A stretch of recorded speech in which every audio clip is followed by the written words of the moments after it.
नमस्कार, जय हिंद दोस्तों। स्वागत है आप सभी का आपके अपने यूट्यूब चैनल अनुभव सुपर क्लासेस में। दोस्तों, आज की इस वीडियो में हम बात करने वाले हैं इतिहास यानी हिस्ट्री के बहुत ही महत्वपूर्ण प्रश्न जो मध्य प्रदेश शिक्षक चयन परीक्षा वर्ग 1 के लिए बहुत महत्वपूर्ण है। एमपी वर्ग 1 हिस्ट्री के प्रश्न लिए हैं हमने और ये हमारा पार्ट 22 यानी पार्ट वाइजवा है।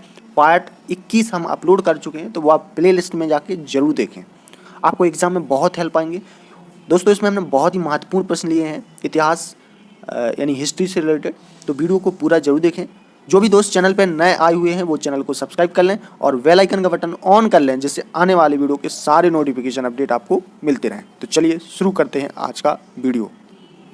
चलिए, पहला प्रश्न है आज का, बौद्ध धर्म के त्रिरत्न क्या हैं? तो बुद्ध, धम्म और संघ, ठीक है, ये बौद्ध धर्म के क्या है? त्रिरत्न हैं। अगला प्रश्न है, बौद्ध धर्म के त्रिपिटक का नाम क्या था? तो विनय पिटक, सूत पिटक और अभिधम्म पिटक। बौद्ध धर्म के त्रिपिटक का नाम क्या था? तो विनय पिटक, सूत पिटक और अभिधम्म पिटक, ठीक है, तो याद रखना है। बुद्ध की मृत्यु कब हुई थी? एग्जाम में बहुत बार आया है ये प्रश्न। तो 80 वर्ष की अवस्था में 483 ईसा पूर्व में उत्तर प्रदेश के कुशीनगर में क्या हुई थी? इनकी मृत्यु हो गई थी। बुद्ध के मृत्यु की घटना को क्या कहा जाता है? तो महापरिनिर्वाण। राइट आंसर क्या हो जाएगा? महापरिनिर्वाण कहा जाता है। प्रथम बौद्ध संगीति कब, कहाँ और किसके शासनकाल में हुई? तो 483 ईसा पूर्व में राजगृह में अजातशत्रु के शासनकाल में। राइट आंसर क्या हो जाएगा? 483 ईसा पूर्व में राजगृह में अजातशत्रु के काल में हुई थी। चलिए, अगला प्रश्न है, द्वितीय बौद्ध संगीति कब, कहाँ और किसके शासनकाल में हुई? तो 383 ईसा पूर्व में वैशाली में कालाशोक के काल में। राइट आंसर क्या हो जाएगा? 383 ईसा पूर्व में वैशाली में कालाशोक के काल में हुई थी। तीसरी बौद्ध संगीति कब, कहाँ और किसके काल में हुई है? तो 255 ईसा पूर्व में पाटलिपुत्र में अशोक के शासनकाल में हुई है। ठीक है, तो आपको प्रथम, द्वितीय और तृतीय बौद्ध संगीति याद रखना है। इसके बाद फोर्थ भी है, चतुर्थ बौद्ध संगीति कब, कहाँ और किसके शासनकाल में हुई?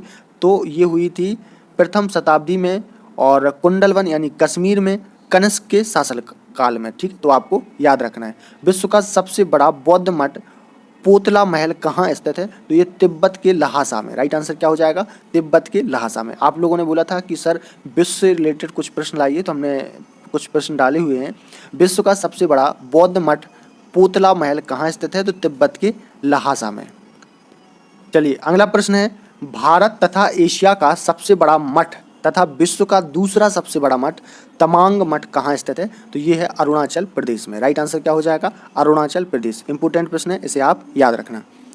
बौद्ध धर्म का रामायण किस पुस्तक को कहा जाता है? तो ये कहा जाता है बुद्ध चरितम। राइट आंसर क्या हो जाएगा? बुद्ध चरितम। उसके जो लेखक हैं अश्वघोष। राइट आंसर क्या होगा इसका? अश्वघोष। अगला प्रश्न है, अशोक ने बौद्ध धर्म के प्रचार प्रसार के लिए अपने पुत्र महेंद्र तथा पुत्री संघमित्रा को कहाँ भेजा था? तो इन्होंने भेजा था श्रीलंका। राइट आंसर क्या हो जाएगा? श्रीलंका। चलिए, अगला प्रश्न देखते हैं, क्वेश्चन नंबर 33 और क्या है, बुद्ध ने अपने जीवन का अंतिम वर्षा ऋतु कहाँ बिताई थी? तो वैशाली में। राइट आंसर क्या हो जाएगा? वैशाली। दोस्तों, आपको वीडियो अच्छा लगा हो या अच्छा लग रहा हो तो वीडियो को लाइक ज़रूर करें और इस वीडियो को शेयर कर दें जो भी आपके दोस्त भाई बहन एमपी वर्ग 1 की तैयारी कर रहे हैं, जिनका सब्जेक्ट इतिहास यानी हिस्ट्री है। चलिए, अगला प्रश्न है, गौतम बुद्ध की माँ किस वंश से संबंधित थी? तो इनका वंश था कोलिया वंश से। राइट आंसर क्या हो जाएगा? कोलिया वंश।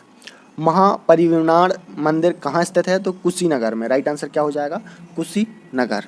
क्या पूछा गया है? महापरिनिर्वाण मंदिर कहाँ स्थित है? तो कुशीनगर में। राइट आंसर क्या हो जाएगा? कुशीनगर। त्रिपिटक क्या है? तो बुद्ध के उपदेशों का जो संग्रह है उसे हम क्या कहते हैं? त्रिपिटक कहा जाता है। तो राइट आंसर क्या हो जाएगा? बुद्ध के उपदेशों का संग्रह। अगला प्रश्न है, शून्यता के सिद्धांत का सर्वप्रथम प्रतिपादन करने वाले बौद्ध दार्शनिक का नाम क्या है? तो नागार्जुन। राइट आंसर क्या हो जाएगा? नागार्जुन। अगला प्रश्न है, नालंदा विश्वविद्यालय के संस्थापक कौन थे? तो कुमारगुप्त। राइट आंसर क्या हो जाएगा? कुमारगुप्त।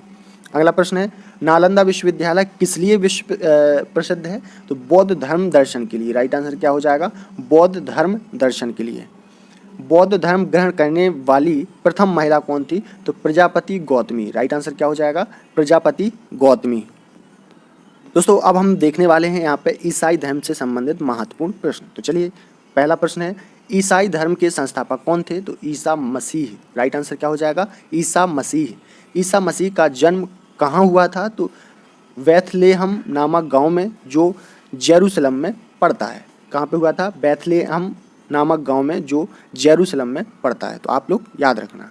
चलिए अगला प्रश्न है ईसा मसीह के माता पिता का नाम क्या था? तो माता का नाम था मेरी तथा पिता का नाम था जोसेफ। राइट आंसर क्या हो जाएगा? माता का नाम मेरी तथा पिता का नाम जोसेफ।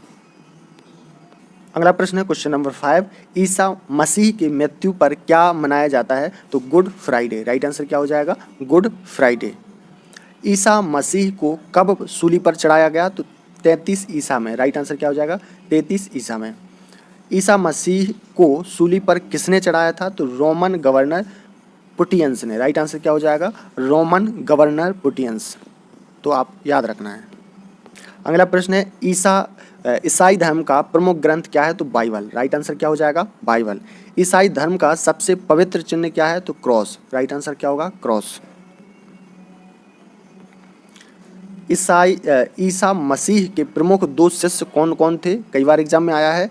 तो एंडुस एवं पीटर। राइट आंसर क्या हो जाएगा? एंडुस एवं पीटर। अगला प्रश्न है पारसी धर्म के संस्थापक कौन थे? तो जरथुस्त्र। राइट आंसर क्या हो जाएगा? जरथुस्त्र। पारसी धर्म का पवित्र धार्मिक ग्रंथ का नाम क्या है? तो जैद अवस्था। राइट आंसर क्या हो जाएगा? जैद अवस्था। नेक्स्ट क्वेश्चन भागवत धर्म के प्रवर्तक कौन थे? तो कृष्ण। राइट आंसर क्या हो जाएगा? कृष्ण। सर्वप्रथम देवकी के पुत्र के रूप में कृष्ण का वर्णन किस उपनिषद में मिलता है? तो छांदोग्य उपनिषद में मिलता है। राइट आंसर क्या हो जाएगा? छांदोग्य उपनिषद में।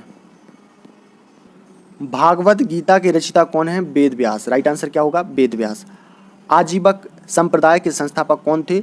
मखल्ली गोशाल। राइट आंसर क्या हो जाएगा? मखल्ली गोशाल। किस धर्म के अनुयायियों को अग्नि पूजक कहा जाता है? तो पारसी धर्म के अनुयायियों को। राइट आंसर क्या होगा? पारसी धर्म के अनुयायियों को। शैव धर्म किसे कहा गया है? आप लोग कमेंट बॉक्स में इसका आंसर जरूर करें। चलिए अगला प्रश्न है एलोरा का प्रसिद्ध कैलाश मंदिर का निर्माण किसने करवाया था? तो राष्ट्रकूटों ने। राइट आंसर क्या हो जाएगा? राष्ट्रकूटों ने। अगला प्रश्न है तंजौर के प्रसिद्ध राजेश्वर शैव मंदिर का निर्माण किसने कराया था? जिसे बृहदेश्वर मंदिर के नाम से भी जाना जाता है। तो वेरी मोस्ट इंपोर्टेंट प्रश्न है। तो ये करवाया था चोल शासक राजराज प्रथम ने। राइट आंसर क्या हो जाएगा? चोल शासक राजराज प्रथम ने।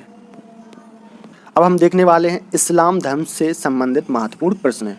इस्लाम धर्म के संस्थापक कौन थे? पैगंबर मोहम्मद साहब। राइट आंसर क्या हो जाएगा? पैगंबर मोहम्मद साहब। दूसरा प्रश्न है पैगंबर मोहम्मद साहब का जन्म कब और कहाँ हुआ था? तो 570 ईसा पूर्व में मक्का में। राइट आंसर क्या हो जाएगा? 570 ईसा में मक्का में।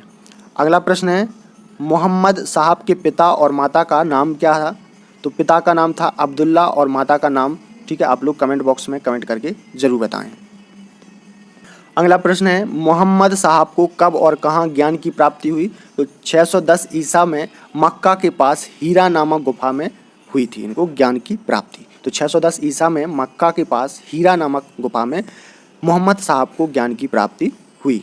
अगला प्रश्न है मोहम्मद साहब के पत्नी और पुत्री का नाम क्या था? तो पत्नी का नाम था खदीजा और पुत्री का नाम था फातिमा। राइट आंसर क्या हो जाएगा? पत्नी का नाम था खदीजा और पुत्री का फातिमा। मोहम्मद साहब के दामाद का नाम क्या था? तो अली। राइट आंसर क्या हो जाएगा? अली। अगला प्रश्न है 622 ईसा में शुरू हुए मक्का से मदीना की यात्रा को किस नाम से जाना जाता है? तो मुस्लिम सम्मत या कहें हिजरी सम्मत के नाम से जाना जाता है। मोहम्मद साहब की मृत्यु कब हुई? तो 632 ईसा में मदीना में दफनाया गया था इनको, ठीक है। और अगला प्रश्न है मोहम्मद साहब के उत्तराधिकारी कौन थे? तो अली उनका दामाद, ठीक है। तो आपको याद रखना है ये प्रश्न। अली की हत्या कब कर दी गई? तो 661 ईसा में। राइट आंसर क्या हो जाएगा? 661 ईसा में। अली पुत्र हुसैन की हत्या कब कर दी गई? तो 680 ईसा में, करबला नामक स्थान पर। कहाँ पर? करबला नामक स्थान पर। अगला प्रश्न है, मोहम्मद साहब के उत्तराधिकारी को क्या कहा जाता है? क्या कहा जाता था? तो खलीफा कहा जाता था। राइट आंसर क्या हो जाएगा? खलीफा। अगला प्रश्न है, खलीफा का पद कब तक रहा? तो 1924 ईसा तक। राइट आंसर क्या होगा? 1924 ईसा तक। 1924 ईसा में इसे तुर्की के शासक मुस्तफ़ा कमाल पाशा ने समाप्त कर दिया था इसके बाद। अगला प्रश्न है, मोहम्मद साहब के जीवन चरित्र किसके द्वारा लिखा गया? तो इब्न इस्क द्वारा। राइट आंसर क्या हो जाएगा? इब्न इसाक के द्वारा। राइट आंसर क्या होगा? इवान इसाक के द्वारा। अगला प्रश्न है, मोहम्मद साहब के जन्मदिन पर कौन सा पर्व मनाया जाता है? तो ईद या मिलाद उन नबी। राइट आंसर क्या होगा? ईद या मिलाद उन नबी। अगला प्रश्न है, इस्लाम धर्म के पवित्र ग्रंथ क्या है? तो कुरान। राइट आंसर क्या होगा? कुरान। चलिए अगला प्रश्न है, मोहम्मद साहब की मृत्यु के बाद इस्लाम किन दो भागों में बट गया? तो सनी तथा सिया नामक दो भागों में। याद रखना, सनी तथा सिया नामक दो भागों में बट गया। अगला प्रश्न देखिए, और अगला प्रश्न है, भारत में इस्लाम धर्म का प्रवेश कब से हुआ? तो 712 ईसा में अरबों के जरिए। अरबों ने सिंध पर आक्रमण करके सिंध जीत लिया और सबसे पहले इसी भाग पर इस्लाम धर्म एक महत्वपूर्ण धर्म बन गया। ठीक है, चलिए अगला प्रश्न है, सिंध पर अरब आक्रमण के समय वहाँ का शासक कौन था? बहुत बार एग्जाम में पूछा गया है। तो राजा दाहिर। राइट आंसर क्या हो जाएगा? राजा दाहिर। आज का हमारा लास्ट प्रश्न है, कौन से अरब आक्रमणकारी ने सिंध पर आक्रमण किया? तो मोहम्मद बिन कासिम। राइट आंसर क्या हो जाएगा? मोहम्मद बिन कासिम। दोस्तों ये हमने महत्वपूर्ण प्रश्न देखे जो एमपीटेट वर्ग 1 के लिए हिस्ट्री के बहुत ही महत्वपूर्ण प्रश्न थे। और आपको अच्छा वीडियो लगा हो तो वीडियो को लाइक कर दें और इस वीडियो को ज़्यादा से ज़्यादा शेयर भी करें। और जिन दोस्तों ने अभी तक चैनल को सब्सक्राइब नहीं किया है वो सब्सक्राइब भी कर लें, बेल आइकन का बटन ऑन कर लें, जिससे आने वाले वीडियो के सारे नोटिफिकेशन अपडेट आपको मिलते रहें। तो दोस्तों फिर मिलेंगे अगले न्यू पार्ट में। तो तब तक के लिए नमस्कार, जय हिंद।